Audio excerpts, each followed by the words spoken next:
नमस्कार बंधुरा आलापियामेर एकटी नतून ब्लगे आपनादेर स्वागत।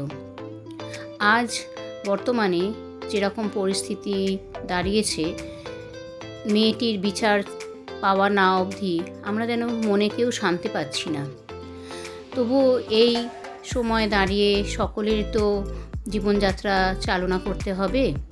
তো এই যে ভিডিও ক্লিপসটি দেখছেন এটা অনেক দিন আগেকার তৈরি করা, তো ভাবলাম এটা আপনাদের সাথে একটু শেয়ার করি। তো আজ আমি বানাচ্ছি মাছের ডিমের ডিম চচ্চড়ি বা ঝুরি যাই বলুন না কেন।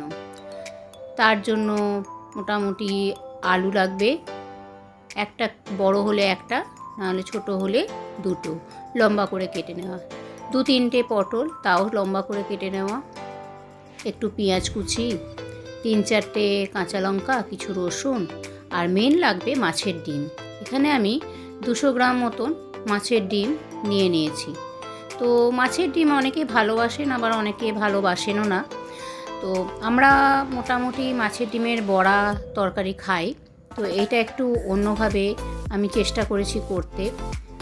দেখুন আপনাদের কেমন লাগে, ভালো লাগলে অবশ্যই একটা লাইক কমেন্ট করবেন। তো প্রথমে আমি কড়াইতে একটু তেল নিয়ে নিয়েছিলাম। আমার আগের দিনের কিছু রান্না করা তেল এখানে বেঁচে ছিল, তো তার উপরেই আমি একটু সর্ষের তেল ঢেলে নিলাম, কেননা ভাজাভুজি করব তো পোড়া তেল হলে খুব একটা খারাপ হয় না। তেলটা গরম হওয়ার সাথে সাথে সেখানে কিছুটা নুন দিয়ে দেবো, কেননা ভাজাভুজি করতে গেলে যদি তেলের মধ্যে কিছুটা নুন দিয়ে দেওয়া যায় তাহলে সেই ভাজাটা তলার দিকে পড়ে না বা লেগে যায় না।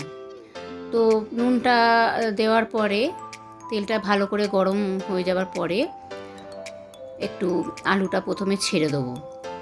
তো আলুটা প্রথমে ছেড়ে দেওয়ার পরে আলুটা ভাজতে থাকবো।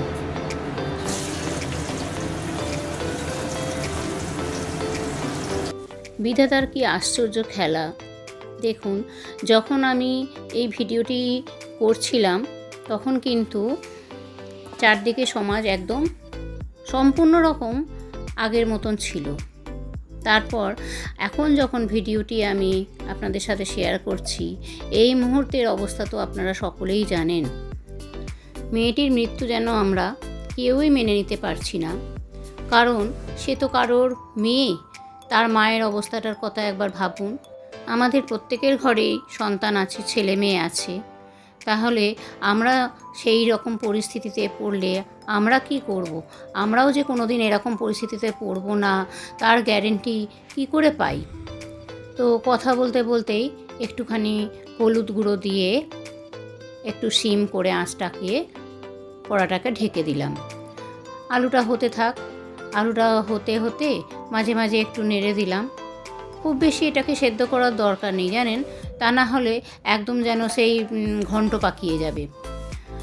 তো এইটা আলুটা মোটামুটি হয়ে এসছে, আলু ভাজাটা। তো আমি থালার মধ্যে তুলে নিলাম।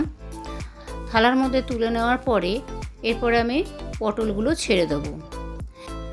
একটু ভেজে নিলে এই ভেতরের কাঁচা ভাবটা থাকে না, আর ভাজা থাকলে জিনিসটা খেতেও খুব সুস্বাদু লাগে। তো এইরকম আলু ভাজার মতন করেই পটলগুলোকেও ভেজে আমি তুলে রাখবো। ওরকমই ঢেকে ঢেকে ভাজতে হবে এবং খুব বেশি নরম দরকার নেই, মোটামুটি একটু ভাজা হলেই হবে।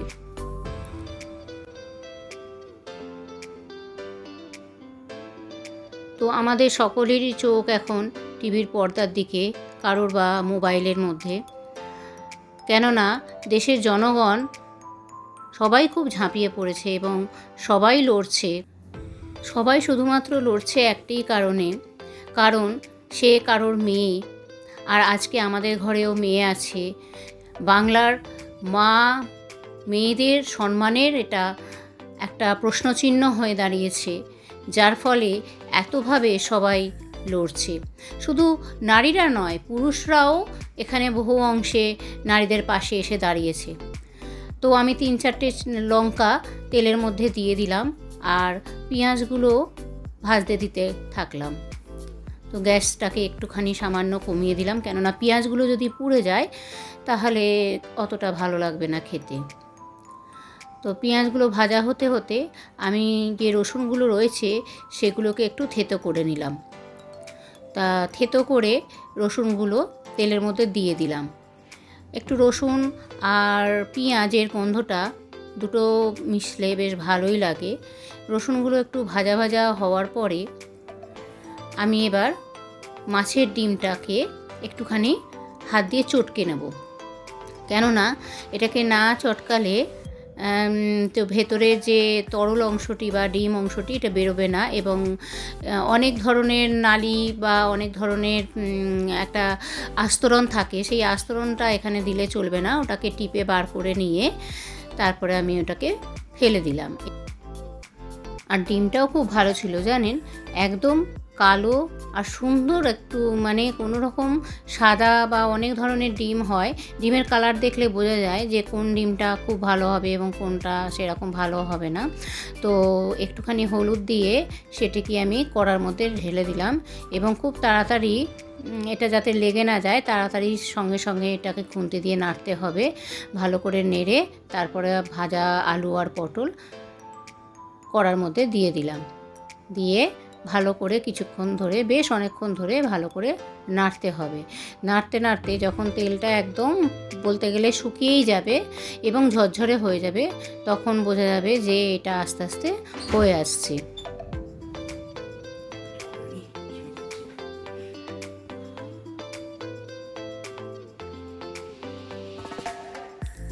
তো অল্প করে নুন এখানে দিয়ে দিলাম, কেন কি আগেই সব জায়গায় আলু ভাজা এবং পটল ভাজার সময় নুন আমি দিয়ে দিয়েছি। বেশি নুন ছিটে হলে আবার এটি খেতে ভালো লাগবে না। আর এটা না ভাত এবং রুটি দুটো দিয়েই খুব ভালো লাগে, আর গরম গরম ভাত দিয়ে তো সবথেকে বেশি ভালো লাগে। যারা একটু শুকনো শুকনো খেতে পছন্দ করেন তারা এটা ভাতের সাথে ট্রাই করতে পারেন।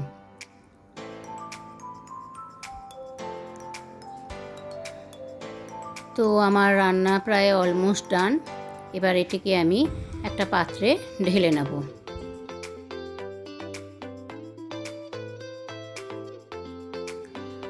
তো চলুন, রান্নাটা প্রায় কমপ্লিট হয়ে গেছে।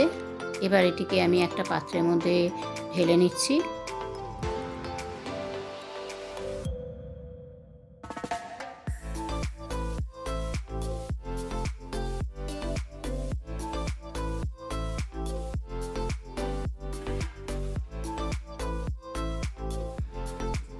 কর্তামশাইয়ের অফিস যাবার টাইম হয়েছে, তাই তাকে প্রথমেই আগে দিয়ে দিলাম।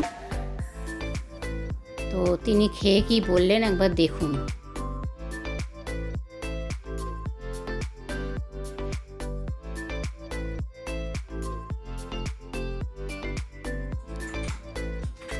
তো আমিও একটু বসে পড়লাম, কেমন লাগে শুনতে হবে না?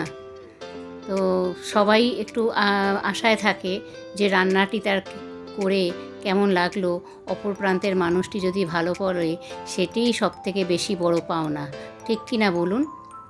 এই মাছের ডিম অনেকে অনেকভাবেই রান্না করে, তো আপনি কিভাবে রান্না করেন প্লিজ কমেন্টে জানাবেন, এবং নতুন ধরনের হলেও আমিও নিশ্চয়ই একবার ট্রাই করব। তো ভিডিওটি ভালো লেগে থাকলে একটা লাইক, একটা কমেন্ট আর চ্যানেলটিকে সাবস্ক্রাইব করতে ভুলবেন না। তো চলুন, এনার খাওয়ার সাথে সাথে আমি এখানে ভিডিওটি কমপ্লিট করলাম। ধন্যবাদ। ভিডিওটি শেষ অবধি দেখুন এবং ওনার বক্তব্যটি অবশ্যই শুনবেন। ভালো হয়েছে। মাছের ডিমের তরকারি খেয়েছি, বড়া দিয়ে, যেটা ডিমের বড়া, কিন্তু এই মাছের ঝুড়ি দিয়ে প্রথম খেলাম, ভালোই লাগছে।